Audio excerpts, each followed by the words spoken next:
Les premiers ministres placent sa rentrée sous les thèmes de la sécurité. Explosion à l'Institut national de criminologie à Neder-Overembeek. Actualité internationale en Afrique, Gabon, élection présidentielle, République démocratique du Congo, ouverture du dialogue.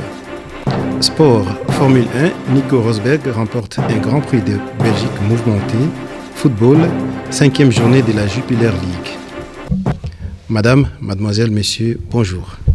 Le journal d'Al-Mouatine. Le Premier ministre a détaillé dans la plupart de nos journaux les mesures que son gouvernement compte adopter. Il annonce, entre autres, une adaptation de la législation sur les caméras de surveillance. Ensuite, il envisage d'étendre les rôles des sociétés de gardiennage comme appui des services de police. Il prévoit, entre autres aussi, la création d'un nouveau corps de surveillance des bâtiments, car nos militaires n'ont pas vocation à rester éternellement dans les rues pour surveiller des sites ou des bâtiments. Interrogé sur les ports du Burkini, le Premier ministre affirme que légiférer en la matière serait techniquement et pratiquement difficile, même si la répression peut être envisagée dans des cas particuliers sur un plan local, si les signes ostentatoires sont utilisés dans un contexte de provocation et que cela crée des troubles à l'ordre public, les bourgmestres devraient intervenir selon Charles Michel. En fin de compte, les services de renseignement bénéficieront d'un outil permettant de scanner les réseaux sociaux et d'y traquer des preuves de menaces terroristes ou de radicalisation. Toujours en Belgique, une explosion est survenue la nuit dernière sur le site de l'Institut national de criminalistique et de criminologie, situé chaussée de Vilvoorde à Neder-Overembeek dans la périphérie bruxelloise. Une enquête est en cours pour déterminer la nature de l'explosion, qui n'a pas fait de victimes, selon les parquets de Bruxelles. Selon différents médias, aux alentours de 2h30 dans la nuit de dimanche à lundi, une voiture bélier est entrée sur les sites et un ou plusieurs individus auraient déposé une bombe. Les pompiers sont rapidement arrivés sur les lieux et un hélicoptère a survolé la zone. L'actualité internationale nous mènera au Gabon, où il y a eu des élections ce samedi. Après 50 ans de règne du clan Bongo, les consignes de vigilance initiées par l'opposition qui redoutait des fraudes massives s'étaient imposées aussi bien dans les pays que dans les ambassades à l'étranger. Principal challenger du président sortant, Ali Bongo, Jean Ping avait clairement le soutien de tous ceux qui faisaient samedi les pieds de grue devant l'ambassade à Paris. Ancien Premier ministre et de feu président Omar Bongo, le père d'Ali Bongo, Jean Ping a réussi, à la surprise générale, à créer une alliance à la mi-août avec d'autres candidats. Malgré quelques dérives, les résultats s'imposent au moment du dépouillement.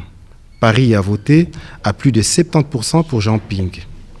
Selon les décomptes de l'opposition dimanche, Ping aurait remporté 68% des voix au Gabon. Un résultat aussitôt contesté par les camps d'Ali Bongo, qui affirment que ces derniers est en tête avec 54% des voix et accusent l'opposition des fraudes. Les résultats officiels seront annoncés mardi en fin de journée, a annoncé le ministre de l'Intérieur dans un communiqué. Restons toujours en Afrique pour parler de la République démocratique du Congo. Le dialogue national visant à l'organisation des élections apaisées en République démocratique du Congo débutera le 1er septembre et durera 2 semaines, a annoncé samedi à Kinshasa l'ex-premier ministre togolais Edem Kodjo, facilitateur désigné par l'Union africaine pour ces pourparlers.